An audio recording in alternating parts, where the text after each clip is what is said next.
We could have Brian just come up and start discussing what he had without officially starting the meeting. If you don't mind, Brian.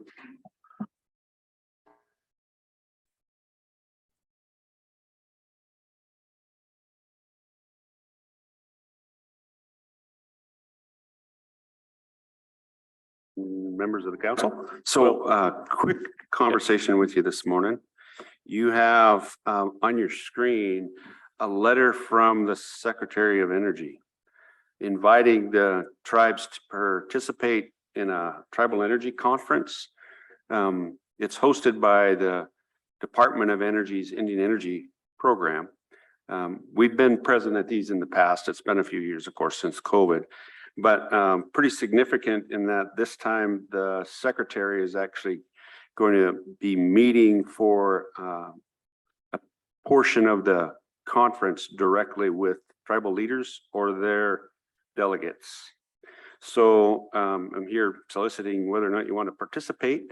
I think the key messages to provide to the secretary at this time are some expeditious work that needs to be done in order for us to get access to dollars, direct pay dollars that are going to be available through the recently passed Inflation Reduction Act, IRA. So pretty exciting. I'll foray into that just for a second. You've heard me talk several times that subsidies structured the way the federal government has structured them in the past have not been afforded to tribes, and in fact have discriminated against us. They addressed that, Congress did, in the Inflation Reduction Act by allowing direct payment from the IRS to tribes, along with other nonprofit entities like rural electric co-ops, in lieu of taxes.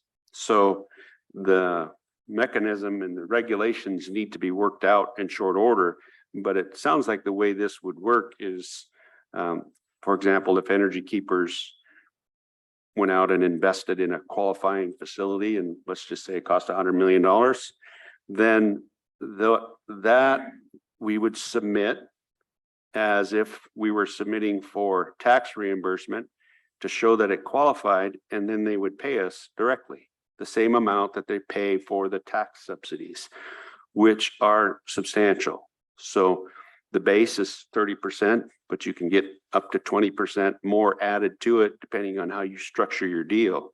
So you could get up to 50% subsidization of a renewable energy asset build.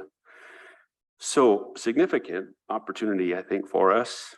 And so would be a good chance to have direct conversation with the Department of Energy about working with the rest of the federal government to get that done. So there's parallel tracks. So I'm talking with staff right now about making sure we get participation in the other track, which would be more of a deep dive on all of the provisions of the bill and the IRA, so that we come out of there fully informed about opportunities. And then the policy track is tribal council elected official or your delegate, and the elected official can be accompanied with your senior advisor. So I'll pause there to see if tribal council wants to participate directly with one of you all, or if you want to delegate me to participate and be the voice of CSKT to proceed. So I'll pause there, see if there's any questions, and see where you want to head with it.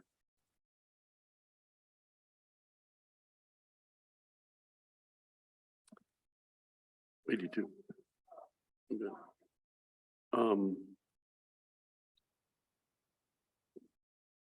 Go ahead, Brian. Quick thought. If you can delegate me, don't get me in the room.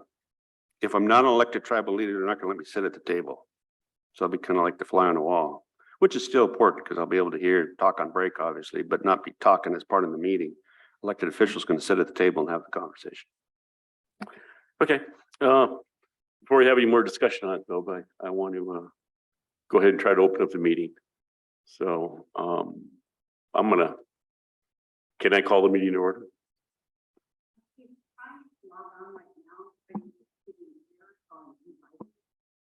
Okay. Well, we can, in the minute, we can establish a quorum when he logs in. So I just don't want to take, any more discussion without a prayer. So I'm going to call the meeting to order. Jen, would you do roll call, please? Tom McDonald, Here. Jennifer Finley. Here. Jim Molitor. Carol Langford. Len Tootie. Bing Matt. Ellie Bundy. Present. Martin Charlo, he's running late.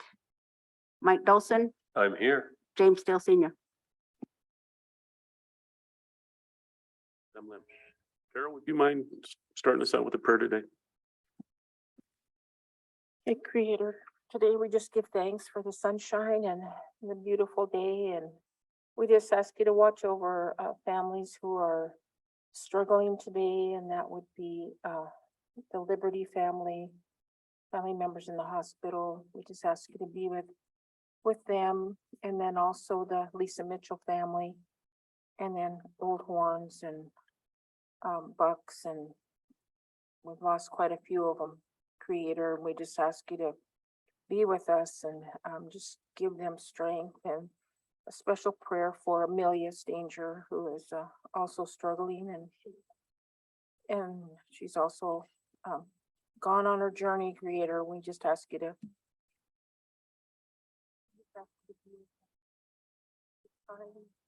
we also ask for prayer for our military and their families, and also our elders and our children. We just ask you to keep them safe and strong. Call me at the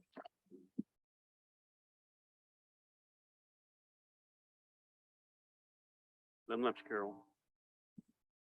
We won't review the minutes until we establish our quorum, but to continue on with Brian's discussion, I fully concur with, having Brian there. And if we had a council rep that wanted to go to DC and sit on this, I think, as Carol mentioned, probably be pretty appropriate. Plus, Brian can't sit at the table. He's not an elected leader. So is there any volunteers?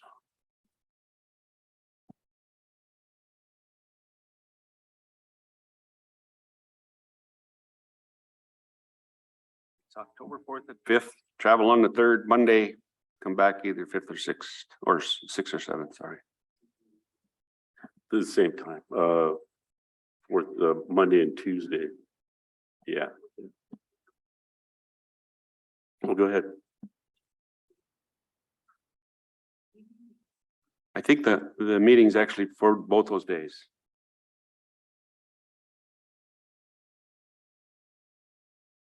Fly on Monday, meet Tuesday, Wednesday, come home on Thursday.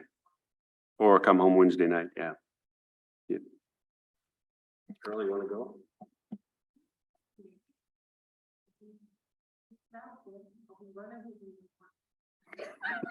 Good time to test it out. Yeah.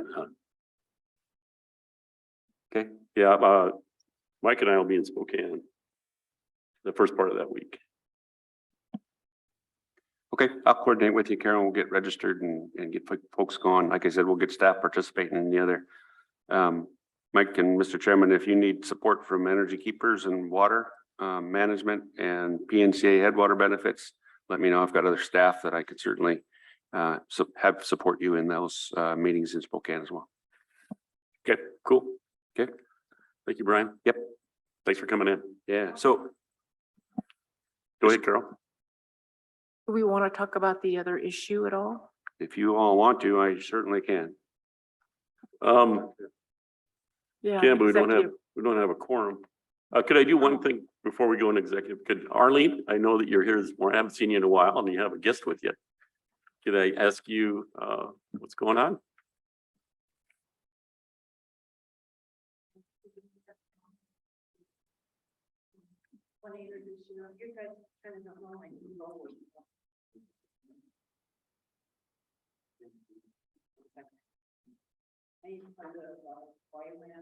On the reservation, and what that stands for is Youth with a Mission. And we have different students or different people come in, and Amanda is doing her mission here. She's from the Oregon one, right? But she's originally from Brazil. So I do the introduction for the tribe and the reservation when new people come in. I tell them that we have a government here and that we're on a reservation, and give them pertinent information of what, respect and different things when they're here. So I said, actually, the council's meeting this morning. Would you like to just go in and see how a council operates? I said, it's very different. It's kind of like you walking into the president and being able to sit down and hear a discussion. And you get to go right in. So we're here, and this is Amanda, and she'll be here only for 2 months, and just wanted to introduce her to you. Great. Welcome, Amanda. Thank you. Sorry, I'm a little bit introverted. I think we all are. But welcome. I hope your visit here is fantastic. And Thank you. I love where you're from. Oh, thank you. That's actually a relief. A lot of people have a lot of assumptions about us. It's surprising. Not that I think you would have it. It's always great to hear that from somebody who I have a better feel of, somebody who feels a little bit more honest. By little, I mean a lot. A lot of people make a lot of assumptions about us too. For sure. Thanks for stopping by, Arlene. Thank you. You guys And have a wonderful day. you too. Thank you. If I may just take care of the other walk-in, real quickly. Executive, okay. And then Brian, please hang out for a little bit. Okay, thank you.